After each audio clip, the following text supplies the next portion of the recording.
Hi everybody, welcome back to Sunshine Soap and Candle Company. Today I'm going to be sharing with you how to make solid perfume. I have shared with you a solid perfume video in the past. I'll go ahead and link that video down below for you as well. It was published about a year ago, and this video is going to be very similar to that one, but a little bit different in that we're using a different fragrance and we're using a different percentage of fragrance. So I wanted to talk to you in this video a little bit about how to use usage rates in your perfume, your solid perfumes, and this applies to liquid perfumes that you use perfumer's alcohol with, as well as roller bottle oil-based perfumes. So I'm going to give you some new information here that you might be wondering about when creating your own perfume formula. In today's video, I'm going to be going over my full visual step-by-step process and tutorial of how to make this luxurious solid perfume. And if you would like the full written formula with percentages and amounts and a full detailed step-by-step tutorial, head over to my Patreon page. This will be published over there. I'll place the link to my page in the description box below.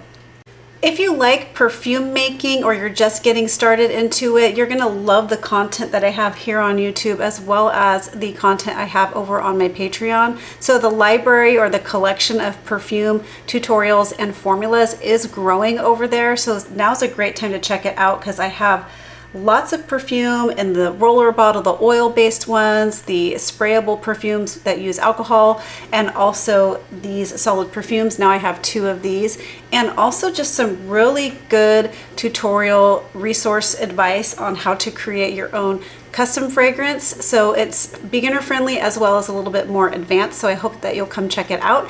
In addition to perfume formulas, I have tons of other formulas over there. I've been publishing weekly formulas now for over 7 years. So there are hundreds of formulas and tutorials for you to take a look at and take advantage of. And you can join at the lowest tier for just $5 a month. So there's really something for everyone over there. And the library just keeps growing every week. So I hope that you'll check it out. There's a ton to take advantage of. It's a great way to connect with me and other makers as well. All right, let's get started.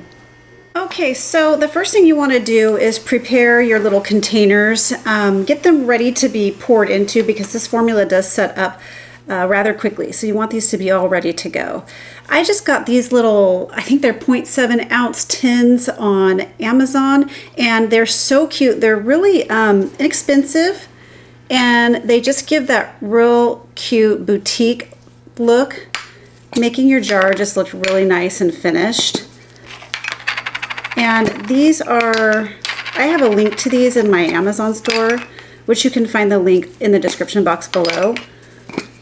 Using my link does help me out a little bit. They come individually wrapped as well, and each in their own little piece of plastic and inside of a box.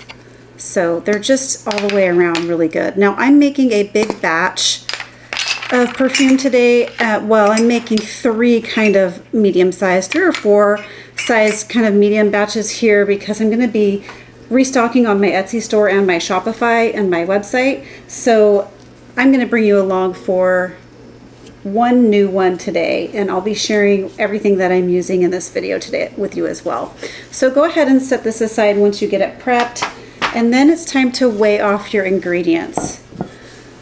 So this is a very easy formula to put together. It's everything goes in the same container except your fragrance. That goes in last.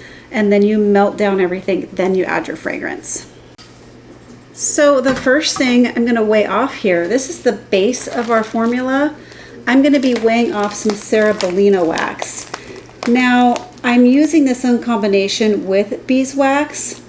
I think you're going to love that I've chosen a larger quantity of Cerebellina wax for this formula over a large quantity of beeswax. Now, I know that there's a lot of different ways to make solid perfumes, but I like the bulk of the formula to be Cerebellina wax, because beeswax can feel a little bit draggy on the skin and like skitty, where Cerebellina wax feels smooth and velvety. The Cerebellina wax also makes this formula feel quite easy to pick up onto your finger. It's very easy to scoop up out of the container, but solid enough that it's not dripping out of the container, and spread across your skin. The finished look on the solid perfume is also glossy and a little lucent looking, which I think is really beautiful. And Cerebellina is a derivative of beeswax. The next ingredient we're adding in is some beeswax. I'm using some white cosmetic grade beeswax. You can use yellow beeswax if you like. I just like the way that the white one sets up in the solid perfume to just a whiter, brighter color, but you can certainly use any type of beeswax that you like. So this one we're using in a low amount. A little bit of beeswax goes a long way in a formula. It's very easy to overdo it and get too much and then get a formula that's just really too solid and hard to dip your finger into.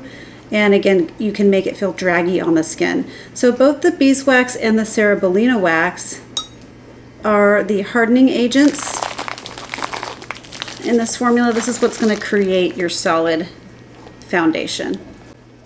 Okay, perfect. Next, we're going to go ahead and add in the oil component to this. And we are using fractionated coconut oil.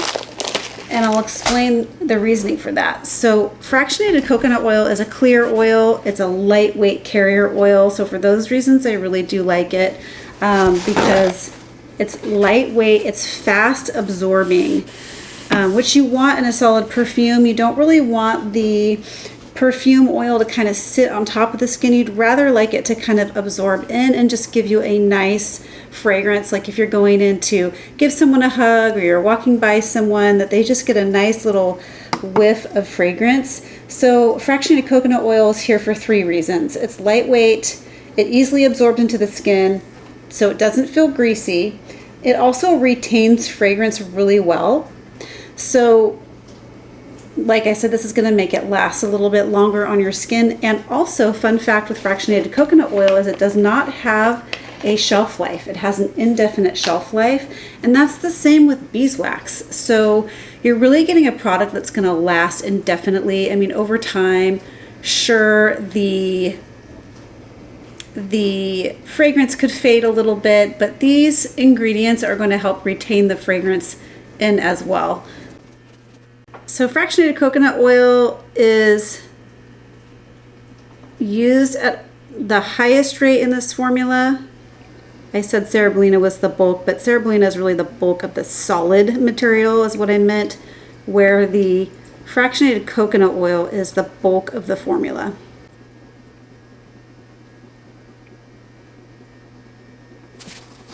I'm going to switch to a pipette here just to make sure I'm not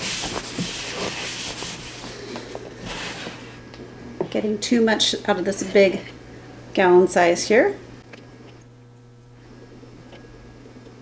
All right.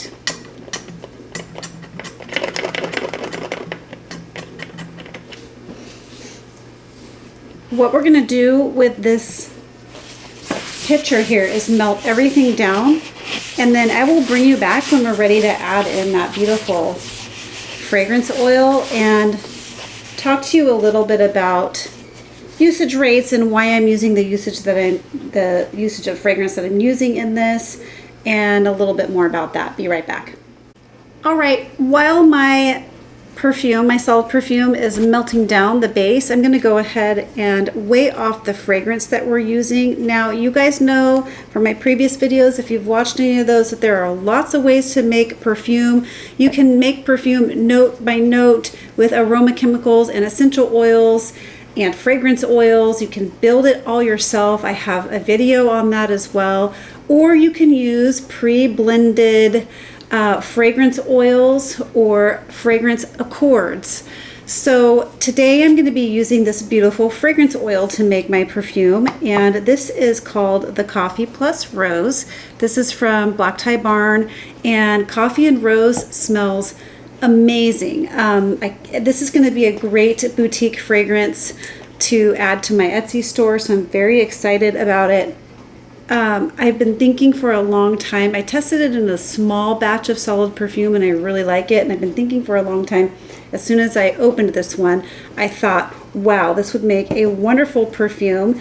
And what I like about the Black Tie Barn fragrances is what's really cool about them, of course, you always have to look up your usage rates. Usually I just go to the manufacturer website and look up the usage rates for whatever I'm trying to make. Well, right here on the bottle, and sometimes I just take a Sharpie and I'll write on the label like soap, perfume, lotion, just so that next time I pull it out I have a quick reference. These are already listed right here on the bottle, so that's really nice to have. And these labels aren't going to run, like if the oil spills over on top of it, it's not going to make the ink or anything on here run. So this is a really nicely packaged product in addition to it smelling amazing. So this one, there's a maximum usage rate for perfume. Perfume, by the way, is category 4 on your IFRA. The maximum usage rate here is 17.08% in perfumes. So for my perfume, my solid perfume, I'm going to go ahead and use the maximum usage rate. And in my testing of this, it actually has a really great, strong scent. Even out of the bottle, it's a very strong scent. So typically I like to make my perfumes around the 20 to 30% mark fragrance. Anywhere between 20 and 30 makes a nice and strong perfume. And in my past solid perfume video, I shared with you one that had a 30% fragrance load or fragrance content in the formula. Today I'm sharing with you one that has a little less fragrance concentration in the formula. So all I did with my formula was reduce the amount of fragrance that I'm using in the formula, and then I upped what I did was I just upped the fractionated coconut oil to maintain the balance of the formula. So what I took away from the fragrance, I added in the fractionated coconut oil, because this formula needs a certain percentage of liquids to solids. And if you are substituting a liquid, you need to, or if you're reducing any of the liquids, you need to substitute it in another area or add more liquid oil to balance it out. So that's what I've done here. It's really important to make sure that you're following all the usage rates for anything that you're making.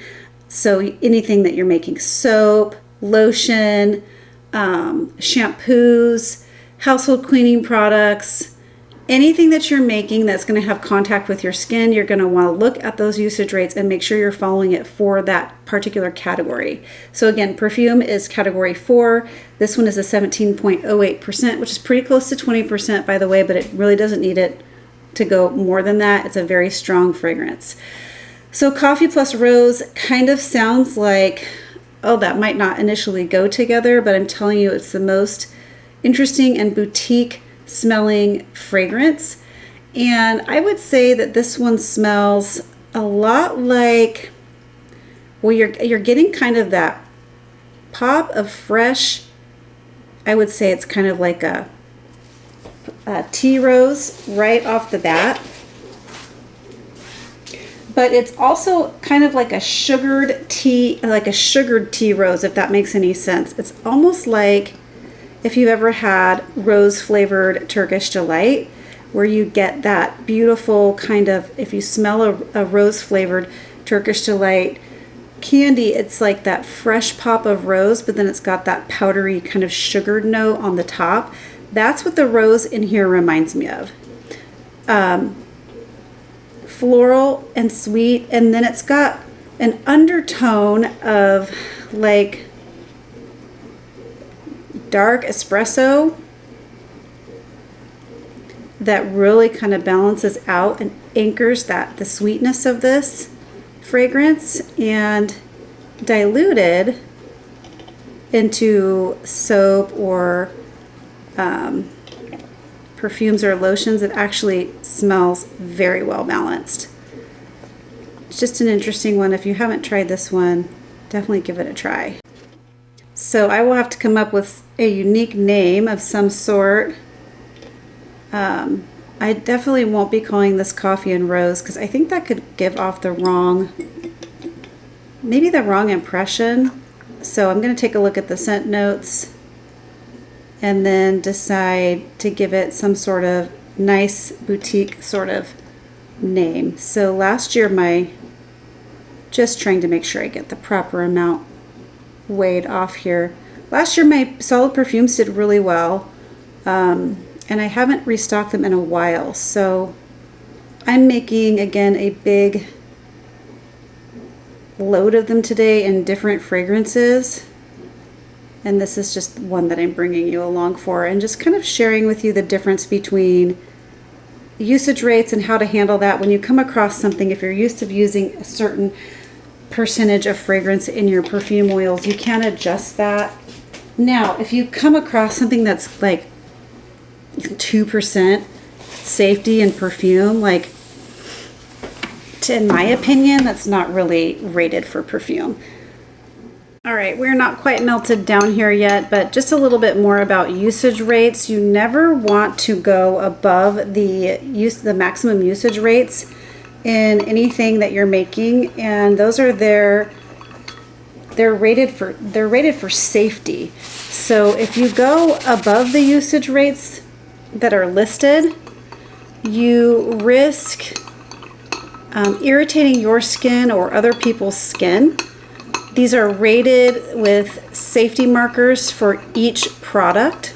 So just make sure you're definitely not adding this undiluted onto your skin or at a higher rate than 17.08. That's not going to be good for you or your customers or your friends and family if you're gifting.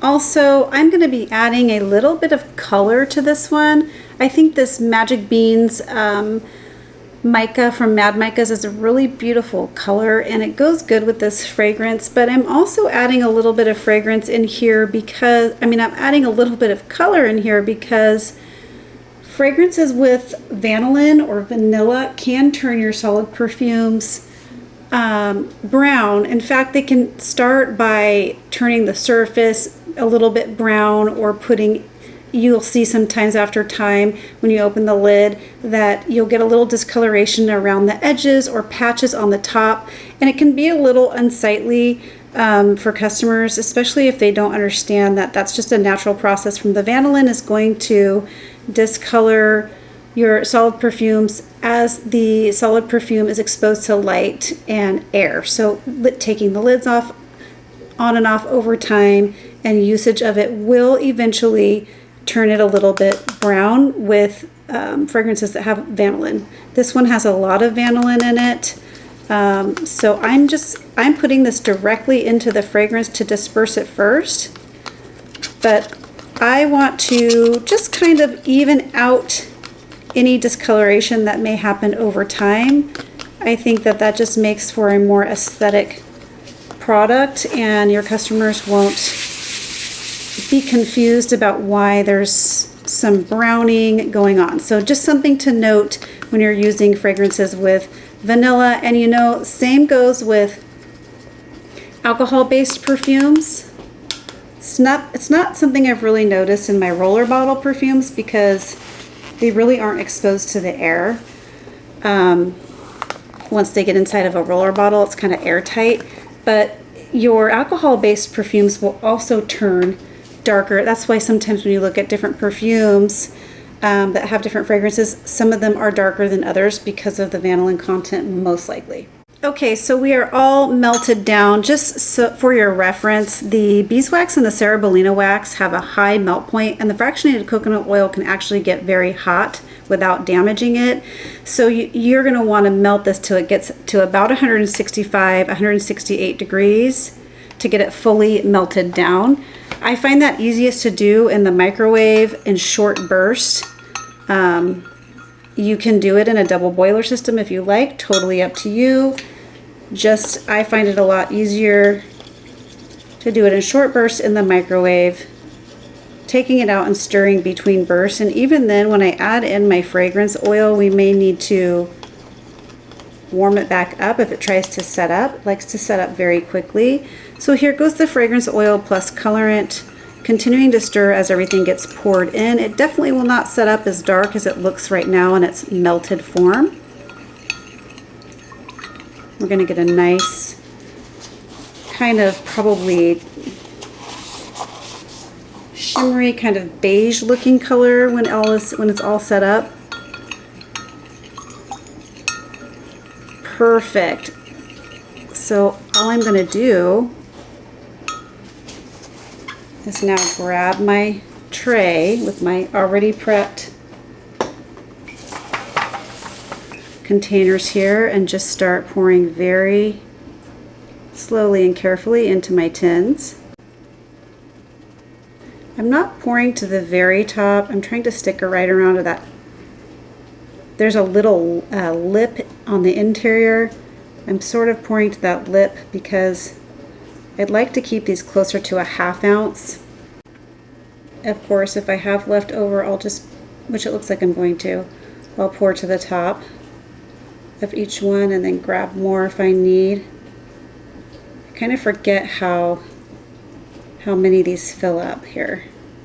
Yeah, definitely going to need to open up some more containers. All right, I'm going to go back through and just top these off real fast.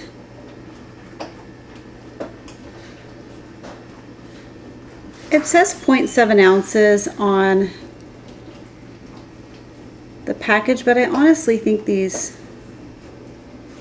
are probably volume-wise different than weight. You're probably getting around a 1/2 ounce in each one, even filled to the top. And depending on the actual weight of your fragrance oil as well, it's going to be give or take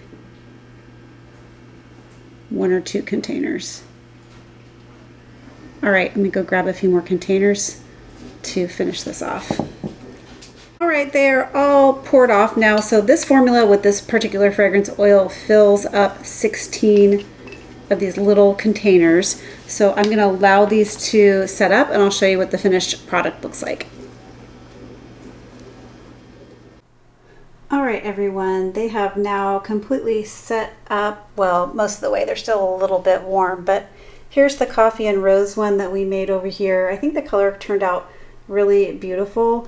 It's that perfect kind of, I don't know, the Magic Beans mica from Mad Micas is a really interesting one because it looks different based on what you're making. Sometimes it can look really brown and sometimes it has some green. And in this case, it turned out perfect because it's kind of like a mauve, brownish pink color, which it will be interesting to see when the fragrance starts to discolor a little bit in time, what that will end up looking like.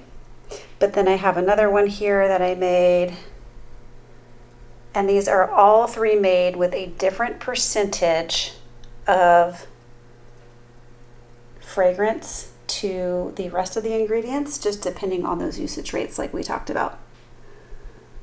All right, everyone, that's how you make a beautiful solid perfume. I hope you liked this video. If you did, please remember to give it a thumbs up.